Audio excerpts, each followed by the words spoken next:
యాక్చువల్గా ఈ song hook line ఆయన నోట్లో నుంచే వినాలి, ముందే ఆయన నోటి నుంచి వింటేనే హై వస్తుంది, ముందు రివీల్ చేయకూడదని చెప్పి దీనికి ఏ ముహూర్తాన ఆరా ఆఫ్ వస్తుందని పెట్టామో ఇవాళ ఇక్కడికి వచ్చిన ప్రతి ఒక్కళ్ళలో ఆరా కనబడుతుంది. ఆరా అంతా మల్లారెడ్డి విశ్వవిద్యాపీఠలోనే ఉంది. Thank you so much.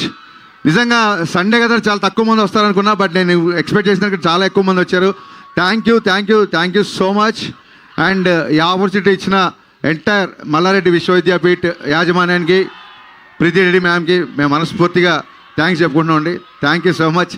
సార్కి, శరత్ సార్కి మనస్ఫూర్తిగా థ్యాంక్స్ చెప్పుకున్నాం. థ్యాంక్ యూ సో మచ్ అండి. ఒక సినిమాలో ఒక సీన్లో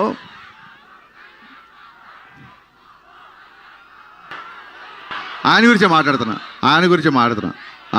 మాట్లాడుతున్నా. సో సినిమాలో ఒక సీన్లో ఈ డైలాగ్ వస్తుంది. ఇదేంటంటే ఆ డైలాగ్ రాసే ముందు ఒక చిన్న నాలో ఉన్న ఆలోచన ఏంటంటే, ఒక 2 decades నుంచి కళ్యాణ్ గారి మేనేజర్ చేస్తున్నారు, బట్ దీనికి ఒక వర్బల్ ఎక్స్ప్రెషన్ ఇస్తే బాగుంటుంది, ఇలా అనగానే ఒక మాట గుర్తుకు రావాలి డెఫినెట్గా అన్న థాట్ నుంచి ఆ డైలాగ్ వచ్చింది. ఆ డైలాగ్ వచ్చిన తర్వాత ఈ సాంగ్కి ఇదే హుక్ లైన్ అయితే చాలా బాగుంటుంది అనిపించింది. ఎందుకంటే సినిమాలో ఉన్న ఎమోషన్ నుంచి అది స్టార్ట్ అవుతుంది కాబట్టి ఇది యాప్ట్ అనిపించింది. ఈ హుక్ లైన్ చెప్పగానే ఫస్ట్ డిఎస్పి గారు ఎగిరి గంతేశారు. అసలు అంటే ఒక ఫిలాసఫీ చెప్తూ కూడా, ఒక మాస్ హుక్ లైన్తో కూడా ఒక ఫిలాసఫీ చెప్పొచ్చు అన్న టైప్లో ఆయన ఒక కాంప్లిమెంట్ ఇచ్చారు. ఆ తర్వాత ఆ ఆరాకి ఖచ్చితంగా ఆస్కార్ పెన్నే కావాలి అనిపించింది. ఇమ్మీడియట్గా మా బోసన్న దగ్గరికి వెళ్ళా. బోసన్నకి నాకు రిలేషన్ అసిస్టెంట్ డైరెక్టర్గా ఉన్నప్పటి నుంచి, నేను డైరెక్టర్ అవ్వక ముందు నుంచి నన్ను చూస్తున్నాడు. మళ్ళీ నాకు ఆటోగ్రాఫ్, గబ్బర్ సింగ్ ఈ రోజులు గుర్తొచ్చాయి అన్న. కంటిన్యూగా అంటే సాంగ్ వచ్చేంత వరకు బోస్ గారు నేను హోటల్లో చెక్ ఇన్ అయ్యామంటే లిరిక్ పేపర్తోనే బయటికి వెళ్ళాం. ఇంకా హోటల్ విడిచిపెట్టి బయటికి వెళ్ళలేదు.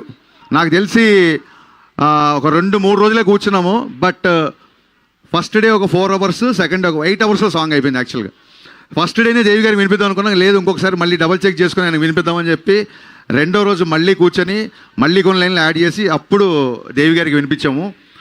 ఇది ఇప్పుడు కళ్యాణ్ గారి మీద నాకున్న ప్రేమ, అభిమానం, రెస్పెక్ట్ మీకు అందరికీ తెలుసు. బట్ ఈ సాంగ్కి ఏంటంటే ఇది ఒక అభిమానంతో వచ్చిన పాట కాదు, కంప్లీట్గా ఆయన లైఫ్ స్టైల్ని, ఆయన జర్నీని, అభిమానం కంటే ఎక్కువ కూడా ఒక అవగాహనతో వచ్చిన సాంగ్ ఇది. సో అంటే ప్రతి ఫ్యాన్ మనసులో తన గురించి ఏమనుకుంటాడో కళ్యాణ్ గారి వ్యక్తిత్వాన్ని యాజ్ ఇట్ ఈజ్గా ప్రతిబింబిస్తూ ప్రతి లైన్, అంటే హీరోయిజం సాంగ్స్ రాసినప్పుడు ఏమవుతుందంటే ఒక లైన్ రాస్తే అది ఏ హీరోకైనా సూట్ అయ్యేలా ఉంటుంది యాక్చువల్గా, డెఫినెట్గా హీరో ఎలివేషన్స్ రాస్తున్నప్పుడు. బట్ ఈ పాట నేను ఇందాక ముందే వీడియోలో చెప్పినట్టు మీరు ఏ లైన్ విన్నా కళ్యాణ్ గారికి గుర్తొస్తారు. ఫర్ ఎగ్జాంపుల్ బోస్ గారు చెప్పినట్టు కళ్యాణ్ గారి జర్నీ అటు సినిమాలు కానీ అటు పాలిటిక్స్ కానీ అంత ఈజీగా రాలా, ఊరికే ఓవర్ నైట్లో వచ్చేలా. సో ఆ జర్నీ ఎంత కఠినమో మన అందరికీ తెలుసు. సో దానికి సంబంధించిన లైన్, నా ఫేవరెట్ లైన్ ఏంటంటే, మెత్తని మట్టిలో మొలిచిన మొలకవు కాదోయ్ నువ్వు, బండరాళ్లను బద్దలు కొట్టిన మొండి మొక్కవు నువ్వు. ఈ లైన్ నాకు నా ఫేవరెట్ లైన్. అంటే ప్రతి లైన్ నా ఫేవరెట్ లైన్సే లిరిక్స్లో ఉన్నాయి, బట్ ఎక్కువగా హత్తుకునే లైన్ ఇది.